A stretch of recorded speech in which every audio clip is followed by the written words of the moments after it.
کہ ابو لہب کو مرنے کے بعد ایک ہاتھ کے پیچھے جو جگہ ہوتی ہے اس میں پانی پلایا جاتا ہے. اس بندے کا نام کیا ہے؟ اٹھائیے حدیث. معلوم نہیں. کون ہے وہ شخص؟ معلوم نہیں. خواب حجت ہوتے ہیں غیر نبی کے. آپ کو پتا ہونا چاہیے کسی غیر نبی نے کوئی خواب دیکھا وہ حجت ہوتا ہے؟ وہ شرعی دلیل ہوتا ہے؟ نہیں. ویسے بھی یہ بات قرآن کے خلاف ہے. جس ہاتھ کے بارے میں اللہ رب العزت کیا کہتا ہے؟ تبت یدا ابی لہب و تب. ابو لہب تیرے دونوں ہاتھ ٹوٹے. تو کہتا ہے وہ ہاتھ سلامت ہے اور اس کے اندر پانی مل رہا ہے. اللہ کہہ رہا ہے یہ ٹوٹ چکا ہے ہاتھ اور آپ کہتے ہو نہیں اس کا ہاتھ سلامت ہے, اس کے پیچھے پانی مل رہا ہے. یہ دلائل یہ کہاں سے گڑے؟ جب آپ مان گئے کہ یہ عبادت ہے, یہ دین ہے, یہ نیکی ہے, پھر اس عبادت دین اور نیکی کا ثبوت نبی کریم سے ملنا لازم ہے. آگے سے کہتے ہیں منع کی دلیل ہونی چاہیے. یہ عام طالب علم جو ہمارا مدرسے کی پہلی کلاس میں داخل ہوتا ہے ان کا بھی ہمارا بھی یہ متفق اور اجماعی مسئلہ ہے کہ عبادت کا ثبوت ہونا چاہیے. کیا مطلب؟ عبادت صرف وہی قابل قبول ہے جس کے اوپر نبی کی مہر ہے. ہم عبادت کے بارے میں بات کرتے ہیں اور جو دنیاوی معاملات ہوتے ہیں نا وہاں پہ دلائل ہوتی ہے منع کے. دلیل ہونی چاہیے. پینٹ شرٹ حرام, اس کی دلیل ہونی چاہیے منع کی. کپڑوں کے اوپر یہ دنیاوی جتنے بھی معاملات ہیں, تجارت, اٹھنا بیٹھنا, پہننا, سواری, یہ دنیا کے جتنے معاملات ہیں اس کے اندر منع کی دلیل کیا ہوتی ہے؟ یہ بھی سن لیجیے. ہوتی ہے اگر منع مرد عورت کی طرح لباس نہیں پہن سکتا, مرد لباس ساتر پہنے گا, مرد میں جو لباس ہوگا وہ کفار سے مشابہت ان کے مذہب میں نہ ہو, یہ چیزیں وجود ہوتی ہیں. عبادت جو بھی ہوگی عام اجماع اس بارے میں کیا کہ عبادت کے اوپر نبی کریم کی مہر ہوگی تبھی وہ عبادت ہوگی. وجہ کیا ہے؟ وجہ اس بات کی وجہ کیا ہے؟ وجہ یہ ہے کہ نبی کریم صلی اللہ علیہ وسلم فتح مکہ کے بعد عرصہ گزر گیا, دین کی تبلیغ کرتے رہے. حجۃ الوداع کا موقع آیا, نبی کریم صلی اللہ علیہ وسلم نے جب صحابہ کو گواہ بنایا دین پورا پہنچا دیا. صحابہ نے کہا پورا پہنچا دیا. اللہ رب العزت نے کیا آیت نازل کی؟ الیوم اکملت لکم دینکم, آج کے دن تمہارا دین مکمل ہو گیا ہے. اور نبی کریم کون ہے؟ حریص علیکم بالمؤمنین رؤوف الرحیم. اس آیت کا ترجمہ کیا بنتا ہے؟ حریص ہے اس بارے میں کہ اللہ میری ساری امت جنت میں چلی جائے. وہ چاہتے ہیں میں اور آپ جنت میں چلے جائیں. وہ نبی ایسا رؤوف الرحیم ہے کہ قیامت کا دن بار بار اللہ کی بارگاہ میں سجدے میں جا رہا ہے, اللہ میری امت کو معاف کر دے, اللہ معاف کر رہا ہے. سجدہ سجدہ سجدہ. شفاعت کی حدیثیں پڑھے حیران رہ جائیں گے, حتیٰ کہ آخری سجدے پہ پہنچیں گے اور گمان کریں گے. گمان کیا کریں گے؟ کہ شاید میری امت کا کوئی شخص اب جہنم میں نہیں ہے. تب سر اٹھائیں گے یہ نبی جو دنیا میں بھی حریص ہے, آخرت میں بھی جہنم سے بچانا چاہتا ہے. وہ نبی نیکی کا کوئی کام بغیر بتائے چلا گیا. وہ نبی دین کا کوئی کام رہتا تھا جو تجھے تو وہی آ گئی, نبی کو نہیں پتا چلا. یہ نبی کریم چپکے سے اٹھے تھے. معاذ اللہ, نبی کا یہ مقام ہوتا ہے. نبی چپکے سے اٹھے تھے. حضرت عائشہ کو بھی نہیں تھا پتا چلا. جنت البقیع میں چلے گئے, ساری رات عبادت کی, چپکے سے معاذ اللہ واپس آئے اور سو گئے. امت کو خبر نہ ہو جائے, امت اس رات عبادت نہ کر لے, امت جنت میں نہ چلی جائے. یہ مولوی نے تمہیں غلط پٹی پڑھائی ہے, یہ مولوی نے تمہیں باطل استدلال سکھایا ہے. اللہ کی قسم ہم نبی کے بارے میں یہ ایمان اور یقین رکھتے ہیں. نبی تو ایسے ایمانت دار ہیں. ایمانداری سے صرف ایک مثال دوں گا, اتنا ایمانت دار نبی کو ہی ہو سکتا ہے. احد میں زخمی ہے, احد میں دندان شہید ہو گئے, چہرہ بھی لہو رنگ ہے, پاؤں بھی, کپڑے بھی غم میں ہیں, غصے میں ہیں. اچانک منہ سے کیا الفاظ نکلے؟ الفاظ نکلے اللہ اس قریش قوم کو کیسے معاف کرے گا جو اپنے نبی کو زخمی کرتی ہے. 3 ساتھیوں کا نام لیا, اللہ ان تینوں کو کیسے معاف کرتا ہے؟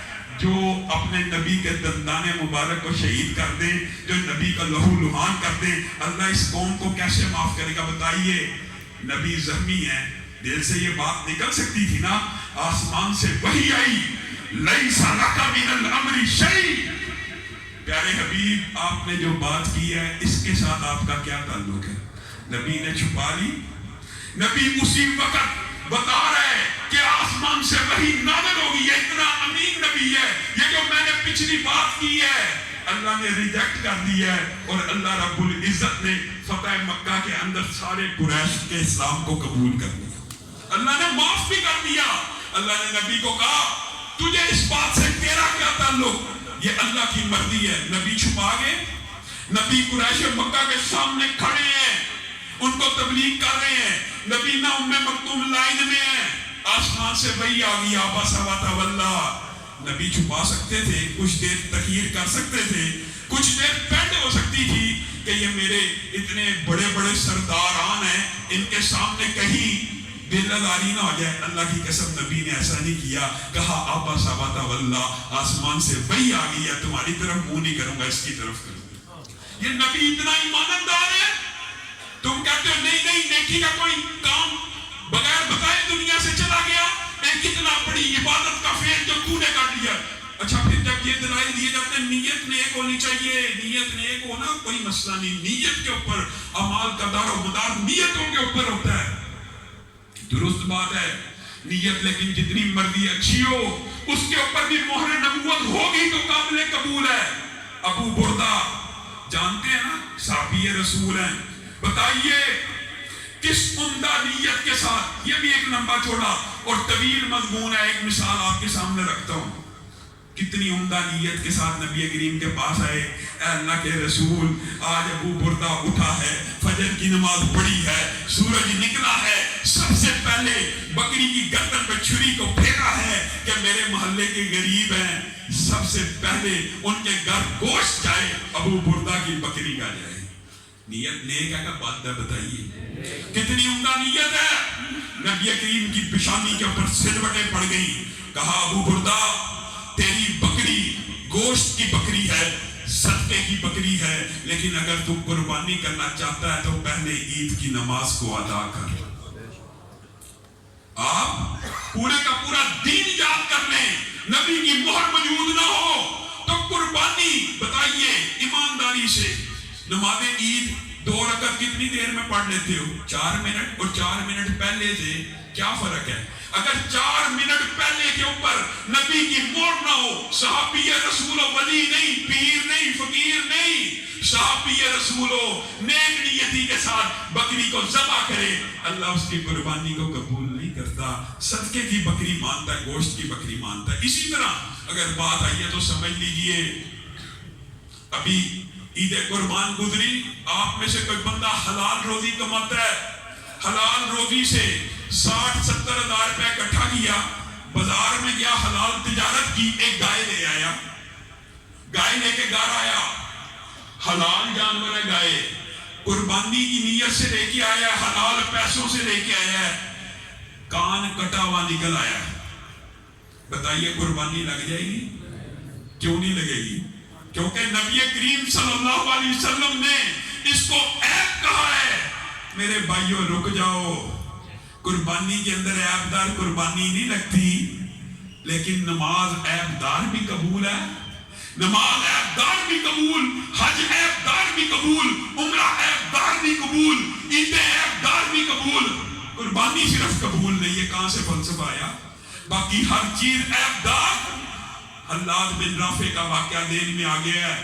اللہ کی قسم نماز کی بات آئی ہے نا, بعض ساتھی کہتے ہیں بڑے متشدد ہو آپ لوگ, آپ حدیث رسول صلو کما رأیتمونی اصلی کے اوپر ٹک جاتے ہو, ویسے ہی پڑھیے جیسے رسول اللہ نے پڑھی. اور میرے بھائیوں, صحابی رسول نماز پڑھنے کے لیے آیا ہے, نبی کریم نے کہا ارجع فصلی فإنک لم تصلی, واپس لوٹ جائیے, نماز کو دوبارہ ادا کیجیے. آپ نے نماز کو ادا ہی نہیں کیا. پھر آیا, پھر یہی ڈائلاگ, پھر آیا, پھر یہی ڈائلاگ. صحابی نے کہا حلاد بن رافع نے, اے اللہ کے رسول مجھے اس سے بہتر آتی نہیں, مجھے بتلائیے عیب کیا ہے, عیب کیا ہے اس میں؟